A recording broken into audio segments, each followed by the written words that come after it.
देखो 2024 में अगर रेलवे का कोई भी एग्जाम देने की तैयारी कर रहे हो, सबसे पहले एक बात दिमाग में रखना, एक दिन मौका मिलेगा एग्जाम में बैठने का। अगर उस दिन पेपर खराब हो गया ना, तो पिछले 3-4 महीने का जितना भी मेहनत है वो सब बेकार है, फिर कोई फायदा नहीं है उसका। अगर उस दिन पेपर खराब हो गया तो सबसे पहले समझना, मैं जो भी चीज वीडियो बता रहा हूं आपको, और मैं आपको इसका सॉल्यूशन बताऊंगा आप कर क्या सकते हैं। अभी भी आपके पास बहुत समय है। सबसे पहले समझिए, मैथ जो गणित है, मार्केट में बहुत कुछ चल रहा है, यूट्यूब के ऊपर बहुत कुछ चल रहा है। आप ये पहले चीज समझो, इस चैप्टर से 6 टाइप के क्वेश्चन पढ़ लो, आपका काम हो जाएगा। क्रैश कोर्स के नाम पर बहुत कुछ चीज चल रहा है, 1 घंटे का वीडियो देख लो, मैथ आपका पूरा कंप्लीट हो जाएगा। ट्रिक देख लो, वो देख लो। अब क्या हो रहा है, ये सब व्यू का चक्कर है। और दूसरी बात, गलती आपका भी है। अगर आप सोच रहे हैं कि 20 मिनट का वीडियो देख लो, 30 मिनट का वीडियो देख लो तो काम बन जाएगा, कहीं ना कहीं आप अपने मेहनत में बाबू कमी कर रहे हैं। आप मेहनत से पीछे भाग रहे हैं, आप उतना मेहनत नहीं करना चाह रहे हैं, तभी आपको वो सब वीडियो आपके मन को मोह रहा है, आपको मेहनत करने पर ना करने में मजबूर कर रहा है। उतना मत पढ़ो, इतना पढ़ो हो जाएगा, ये आपको करने आपको भी अच्छा लग रहा है। लेकिन जिस दिन एग्जाम खराब चल जाएगा ना, उस दिन आपको बहुत अफसोस होगा। और अफसोस करेंगे क्या, उस दिन सारा गलती नजर आएगा। तो वो चीज आपके साथ ना हो एग्जाम के बाद। ध्यान से सुनना, सबसे पहला बात, अगर मैं सबसे पहले बात करूं ना, सबसे पहले बात करूं तो आप कर क्या सकते हैं। देखो एक बात सिंपल सा बोल रहा हूं, सबसे पहले ना एक ही बात बोलूंगा, यूट्यूब के ऊपर किसी के ऊपर आप विश्वास मत करो। सब व्यू का चक्कर है बाबू। आपको बस कम पढ़ा, ये इतना पढ़ लो हो जाएगा, उतना आपको अच्छा लग रहा है सुनकर, हाँ इतना पढ़ लो, विश्वास कर लिए, बड़ा टीचर है, व्यू बहुत जा रहा है। लेकिन आप ये तो देखो एग्जाम में पेपर कैसा आ रहा है, किस किस टाइप का क्वेश्चन आ रहा है, वो सारे टाइप मेरे कवर हुए हैं क्या। एग्जाम में जाएंगे तो पेपर में क्वेश्चन आ गया, छूटेगा तो नहीं। सबसे पहले अगर एग्जाम्पल के तौर पर बताऊं ना, सबसे सटीक एग्जाम्पल बता रहा हूं। मान लो कोई चैप्टर है, कोई भी चैप्टर मान लो एक चैप्टर पकड़ लेते हैं मैथ का, प्रॉफिट एंड लॉस, ठीक है। अब मान लो आप कोई भी चैप्टर पकड़ लेना, एग्जाम्पल के तौर पर मैं आपको समझा रहा हूं। जो चैप्टर है ना मैथ का, इस चैप्टर से आपकी किताब में ना 500, 1000 क्वेश्चन मिलेगा, 2000 क्वेश्चन मिलेगा। लेकिन सबसे पहले आप 2000 क्वेश्चन एक चैप्टर से करोगे तो बहुत सारा चैप्टर है भैया, मैथ पूरा करना पड़ेगा क्या। पूरा मैथ नहीं पढ़ना है, करना क्या है, कैसे सोचेंगे एग्जाम निकालने वाले बच्चों की तरह, मैं टारगेट क्या है, वो सब चीज आपको तो सोचना पड़ेगा ना। आपको तो बस मन मोहने वाला चीज दिख रहा है, हाँ ये हो जाएगा, इतना पढ़ लो, अच्छा लग रहा है। लेकिन एग्जाम में क्या वो आपको सफल करवा पाएगा, ये भी तो सोचना पड़ेगा ना। तो एक एग्जाम्पल के तौर पर समझ लो, प्रॉफिट एंड लॉस, ठीक है। एक चैप्टर है, इस चैप्टर से सवाल आप चाहो तो 1000 क्वेश्चन, 2000 क्वेश्चन भी मिल सकता है नेट पर। लेकिन इस चैप्टर से या किसी भी मैथ के चैप्टर से अधिकांश से अधिकांश, अधिक से अधिक बोल रहा हूं बाबू, 40 से 45 ही क्वेश्चन होता है। ये बहुत अधिक बोल दिए।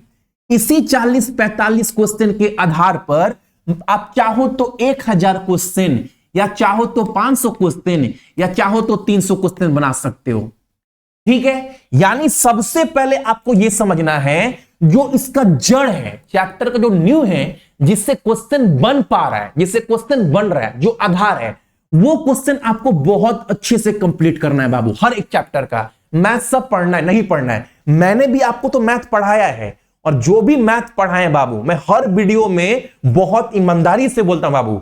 देखो मैंने प्रॉफिट एंड लॉस पढ़ाया, परसेंटेज पढ़ाया, रेशियो पढ़ाया, टाइम एंड वर्क पढ़ाए, वीडियो पढ़ा हुआ है। और जो भी चैप्टर करवाए हैं, इस डंके की चोट बाबू, जितना भी क्वेश्चन मैं आपको करवाया हूं वो क्वेश्चन करो।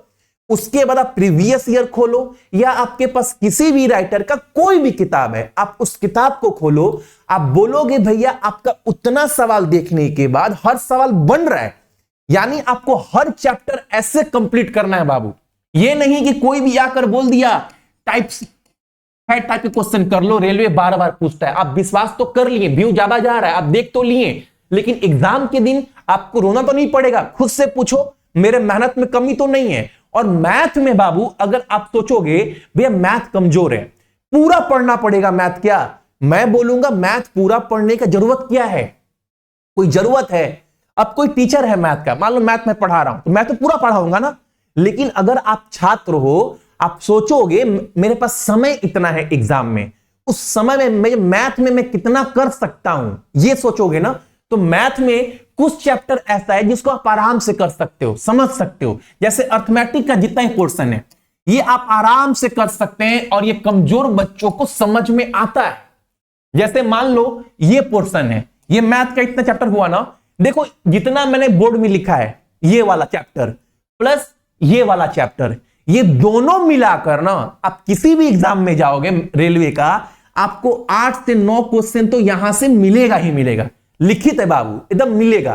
तो 8 से 9 क्वेश्चन यहां हो गया, लेकिन जो अभी आपके सामने बोर्ड में लिखे हैं ना, इस टॉपिक से कम बस देखो 1 2 3 4 5, इस टॉपिक से आपको 6 से 7 क्वेश्चन एग्जाम में मिलेगा। और ये कमजोर बच्चे भी अच्छे से समझ सकते हैं, हो सकता है। बाकी आपका ज्योमेट्री से मान लो 1-2 क्वेश्चन, ट्रिग्नोमेट्री इंपॉर्टेंट है क्योंकि रेलवे कोई पेपर उठाकर देखोगे 3 से 4 क्वेश्चन आपका या 2 से 3 क्वेश्चन ट्रिग्नोमेट्री से आपका बनेगा ही बनेगा। ठीक, तो आपको सोचना है कि मेरा कौन सा चैप्टर हमको समझ में आ रहा है। आपको छांटना है चैप्टर कि मैथ में अगर हम पूरा नहीं पढ़कर 10-15 चैप्टर ही पढ़ें तो मेरा कहीं ना कहीं 15-20 नंबर का काम हो जाएगा। अगर मैथ में 20 आ गया, मान लो अगर आपका मैथ में 20 आ गया, मगर अगर मान लो आपका मैथ में 20 आ गया और रीजनिंग सबका आसान है, मैथ में कोई चैप्टर ऐसा जो भैया समझ में नहीं आ रहा, बहुत हार्ड लग रहा है, उसको छोड़ देते हैं। 20 नंबर का काम तो कर लिए ना। रीजनिंग जो है, रीजनिंग भैया आसान है, रीजनिंग का हार्ड चैप्टर जो है उस पर भी हम मेहनत कर सकते हैं, वो समझ में आ रहा है, बस मेहनत करना है। अगर रीजनिंग में थोड़ा मेहनत कर दोगे तो 30 नंबर वहां से भी तो बन सकता है।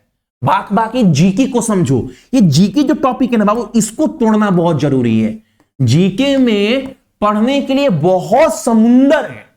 अगर बोलू ना जीके जो है वो समुंदर है, लेकिन जीके भैया समुंदर होने बोलने से आप अपना पल्ला झाड़ तो नहीं सकते ना।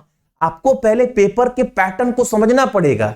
पिछला 4-5 जो एग्जाम रेलवे करवाया हाल फिलहाल में, क्वेश्चन कहां से पूछ रहा है, किस किस टॉपिक से पूछ रहा है। एक बार जीके को आपको सजा कर पूरा समझना पड़ेगा कि जीके को हम तोड़ कैसे सकते हैं, इसका तोड़ कैसे निकालने जीके का।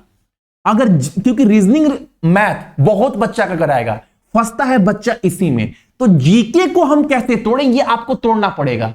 अब आप छात्र हो, नहीं बोलोगे बाबू एक जीके के ऊपर वीडियो बना देंगे, लेकिन जितना बताएंगे तोड़कर बताएंगे, आपको दिखाएंगे देखो पेपर में रेलवे यहां से क्वेश्चन बन रहा है, आपको सारा नोट्स भी देंगे, लेकिन आपको उतना तो करना है। और ये जो भी टॉपिक बताते हैं आपको जीके वगैरह में कैसे क्या पढ़ना है, इस विश्वास के साथ कि उतना पढ़ लोगे 100% तो जीके में कोई नहीं बोल सकता कि मेरे जो दिए हैं और जो बता रहे हैं उतना पढ़ लो हो जाएगा, लेकिन इस विश्वास तक बोल ही सकता हूं। और जितना भी एग्जाम हुआ है मैंने दिखाया भी है, और आपको भी लगेगा वो देखने के बाद भैया जितना बता रहे हो, जो चीज बता रहे हो, अगर उतना जीके अच्छे से कर लेना, उतना ही कर ले, तो 70% क्वेश्चन मेरा कहीं नहीं गया, ये हमको पता है। एसएससी रेलवे का इतिहास उठाकर देख लो भैया, आप जो चीज बता रहे हैं वो 70% क्वेश्चन जो है उसी टॉपिक से कवर करता है, ये सच्चाई है। लेकिन उतना भैया कवर कैसे करें, वो नोट्स कहां मिलेगा? आप बोलोगे तो जीके के ऊपर एक डिटेल वीडियो आपको बना करना हम दे देंगे, लेकिन सबसे पहले बाबू मैथ को आपको समझना है। अपने मेहनत में कोई कमी नहीं करना मैथ में, कि मैथ चलो इतना पढ़ लिए हो गया, थोड़ा सा पढ़ लिए हो गया, टीचर कम पढ़ा रहा है, व्यू बहुत ज्यादा जा रहा है, उतना बताया सब बच्चा देख रहा है तो हम भी देख लेते हैं, मेरा भी काम हो जाएगा। पहले आप सोचो कि जो पेपर में प्रश्न आ रहा है, क्योंकि अगर मैं आपको क्वेश्चन दिखाना बाबू, मैं आपको एक क्वेश्चन दिखा रहा हूं, क्वेश्चन अभी देखने में बड़ा लगेगा, आपको मिलेगा नहीं, टाइम एंड वर्क का क्वेश्चन दिखा रहा हूं, मैं बोल रहा हूं बहुत कम टीचर करवा रहा है, ना के बराबर। आपको ये नेट पर क्वेश्चन मिलेगा भी नहीं, जबकि 18 के ग्रुप डी में, 19 के एनटीपीसी में, टेक्नीशियन में ये सब क्वेश्चन भरा पड़ा है। कितने लोग करवा रहे हैं? आप कितने लोग मैथ पढ़ रहे हो, चैप्टर पढ़ लिए, कितने लोग कर लिए हैं? आपको मैं क्वेश्चन दिखाऊं ना, ये सारा मैंने पढ़ाया है, बस चौथा पार्ट देना है और जितने भी मैंने क्वेश्चन करवाए डंकी की चोट में, इसके बाहर क्वेश्चन नहीं बनेगा। आप क्वेश्चन देख रहे हो, यहां पर अगर मैं क्वेश्चन देखोगे ये बहुत लोग से बनेगा ही नहीं, जबकि ये बहुत आसान तरीका है। क्वेश्चन देखो, बहुत लोग नहीं बना पाएंगे, जबकि इस क्वेश्चन का करने का बहुत आसान तरीका है। ये जितने भी क्वेश्चन है, मान लो एक क्वेश्चन ये वाला है, ये तो आसान है। जितने भी क्वेश्चन है, कोई भी चैप्टर ऐसे पढ़ो कि जो पढ़ रहे हैं उससे मेरा काम हो जा रहा है, ऐसे पढ़ना चैप्टर, ताकि आपको अपने ऊपर भी विश्वास हो, अपने मेहनत के ऊपर विश्वास हो कि जो भी मेहनत की है जिस चैप्टर के पीछे, वो चैप्टर हमको एग्जाम में कम से कम धोखा तो नहीं देगा। ऐसे पढ़ना है, किसी के ऊपर विश्वास कर जितना पढ़ा रहा है बस उतना ही पढ़कर एग्जाम देने नहीं जाना है, ये आपको सोचना है। ठीक है,